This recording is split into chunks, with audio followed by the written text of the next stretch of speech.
Yes, hello, good day mga ka-kriminolohiya and welcome to another criminology educational video. Before we start with our newest discussion, please consider subscribe and hit the like and notification button for more criminology educational video.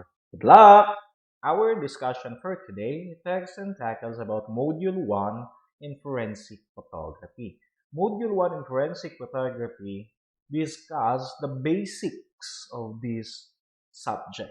Okay, first, what should we know first is we should first define or know what is photography. As far or almost book, right, or even define photography, that photography came from the Greek word photos and graphos. When we say photos, it means light, and graphos means writing. So technically speaking, photography is writing with the use of light. So, napakarami yan. So we are using light. We are using the light. It can be that the source of the light is from the natural sources, kagaya ng sun, or artificial sources. Example na yan, kasama na yan na ang tinatawag nating flash, um, flash bulbs, flash umbrella, napakarami pong sources ng light ng tinatawag natin. And then, with these sources of light, we write this and we produce photographs or picture. Okay. Another is photography is an art or science, which deals with the reproduction of images through the action of light upon sensitized material with the aid of camera and its accessories and the chemical process. As far as we know naman po talaga, art po ang photography kasi you need to have your own creativity.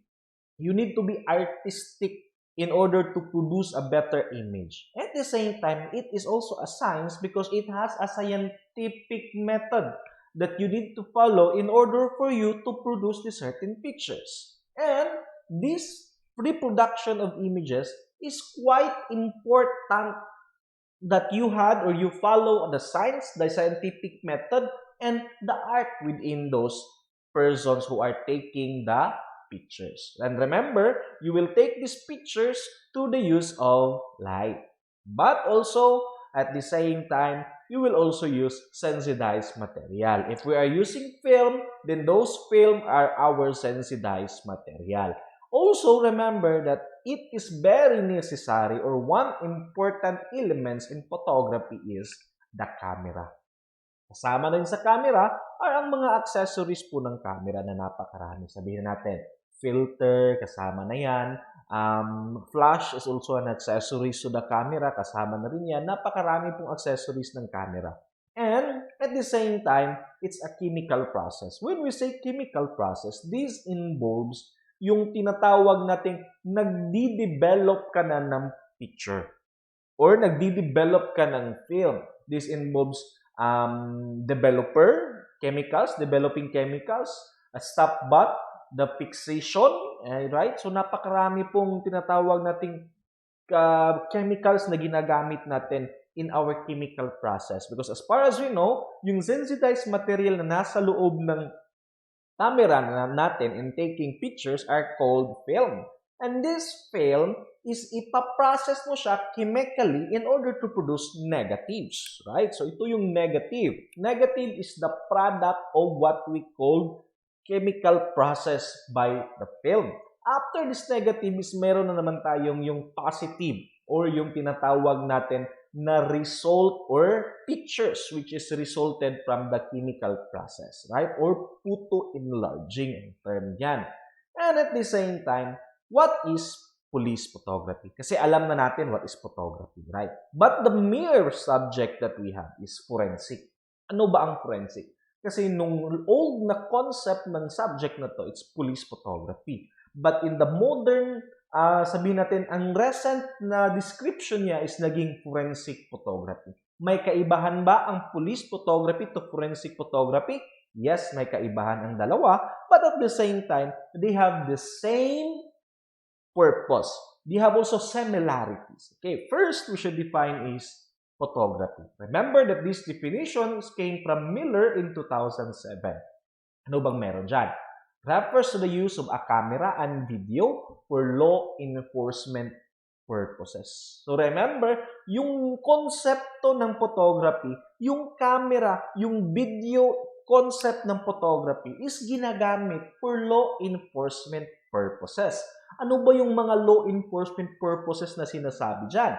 First, documenting physical evidences. Yung mga physical evidences na kailangan nating i-document to be submitted in court, pinipicturan mo, then that's what we call police photography. Crime scenes, okay? Crime scene pictures, police photography din po yan. Recording interrogations, photography din po yan, police photography. Traffic incidents, traffic surveillance, ganyan. So that's part of what we call police photography. At the same time, surveillance. Yung ini-spy po natin, sino-surveillance po natin yung mga target natin. And then, nagtitake kayo, nagpicture, you are taking videos, that's police photography, right? And still, images of arrested individuals, or shall we say common as the mugshots. Police photography po yan. So ano ba ang kaibahan ng police photography to the forensic photography? Because forensic photography is the another step of police photography. Ano bang mayroon dyan?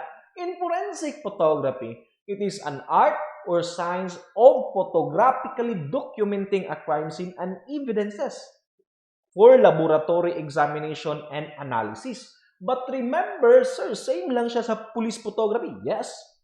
Because you will document the crime scene. You will document the evidences. Ano bang kaibahan niya from forensic photography? The kaibahan ng forensic photography to police photography is the purpose. Because as far as we know, the purpose of police photography is law enforcement. Right? But the purpose of forensic photography is for court trial. Ang purpose niya is court trial. So that it's different from forensic to police photography. Kasi court trial ang focus ni forensic photography. Okay, susunod. What are the significance of photography in law enforcement? Napakarami pong significanteng ginagamit ni photography sa law enforcement. Even almost all law enforcement agency are using photograph. Kaya nga ito yung forensic 101 natin kasi ito yung pinaka-importante. First, as means of identification. Ginagamit ang siyensya ng photography for the identification process.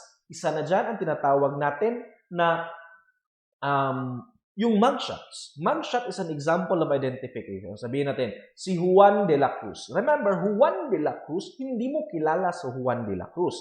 Except if may picture ka na ito si Juan de la Cruz and nakalagay sa picture na ang pangalan is si Juan de la Cruz, then that's identification. And that's the mere purpose of, one of the mere purpose of photography in law enforcement. Ina-identify nila yung tinatawag nilang criminal, ina-identify nila yung tinatawag yung mga tao. Kaya nga pag kumukuha ka ng personnel or police clearance, police clearance, may picture ka. Right? Even in BI is also a law enforcement agency, ginagamit nila, pinipicturan ka nila. And that's what we call photography. And if nahuli ka, you will be having a mugshots. And that's also police photography. As method of discovering, recording, and preserving evidences, yes naman po, oo naman. You cannot preserve evidences after the lapse of time, after 10 years, ganun, hindi mo siya kayang i-preserve. Right? So the best way to preserve that certain evidences in that certain location, in recording in what is in the crime scene and to be presented, photography is the answer. Sabihin natin, ito, may baril na pinipresent mo sa korte, sabihin mo, Your Honor, this is the firearm recovered at the crime scene. Ang tanong na naman, ang malaking tanong na kailangang sagutin, ito ba talaga ang baril na nakita sa crime scene? How would you justify that this is the firearm? Okay, you can have with you the pictures in the crime scene having or yung picture ng crime scene na nandun yung baril na pinipresenta mo as evidence. Right?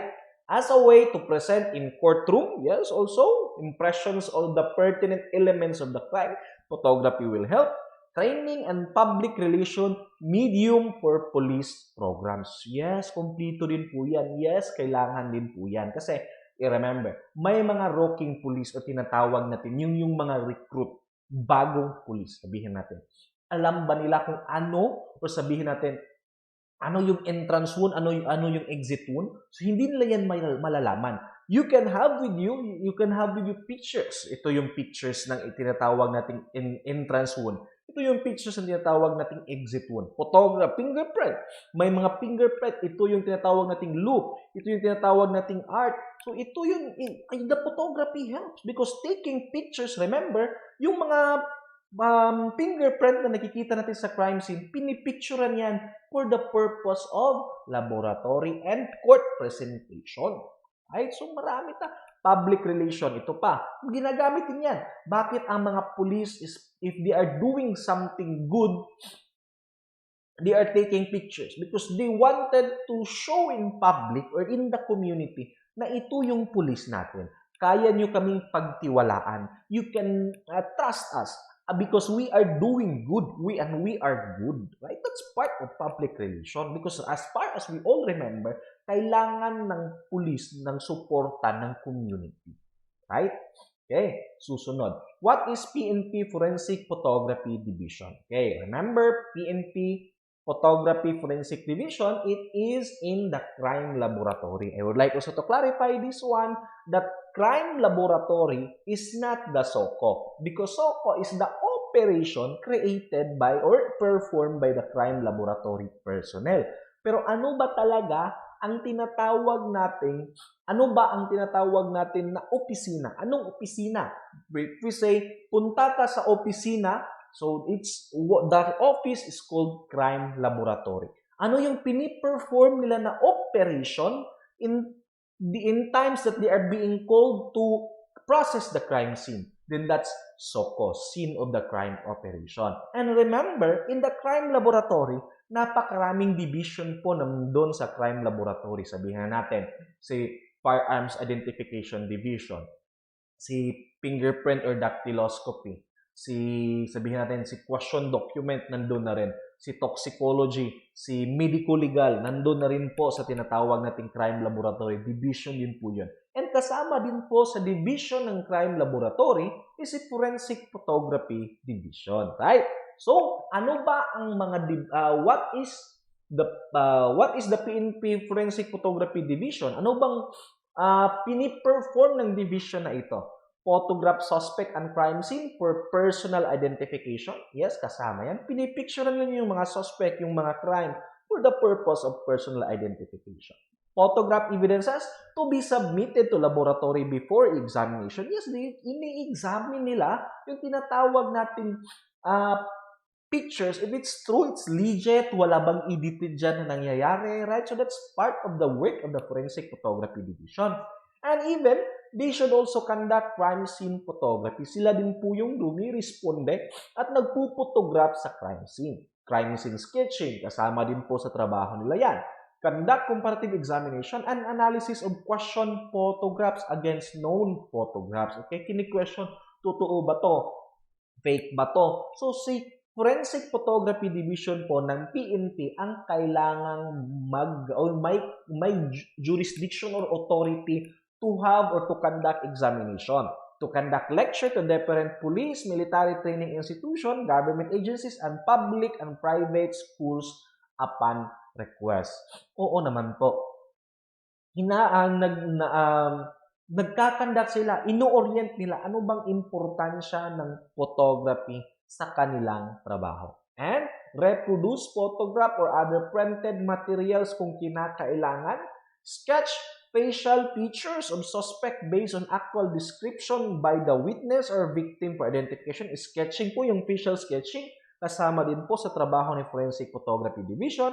And at the same time, remember, they should also need to attend court duties. Kasi if you are conducting laboratories, your work doesn't end in that certain laboratory. Your work end after you testify in court. Kasi that's what we call expert witnesses. If nag-testify ka in court based on your area of expertise, based on your profession, then you are an expert witness. But if you will testify in court based on your perception, and you are an ordinary witness. I think that's all. Let's see each other. Good day and bye-bye.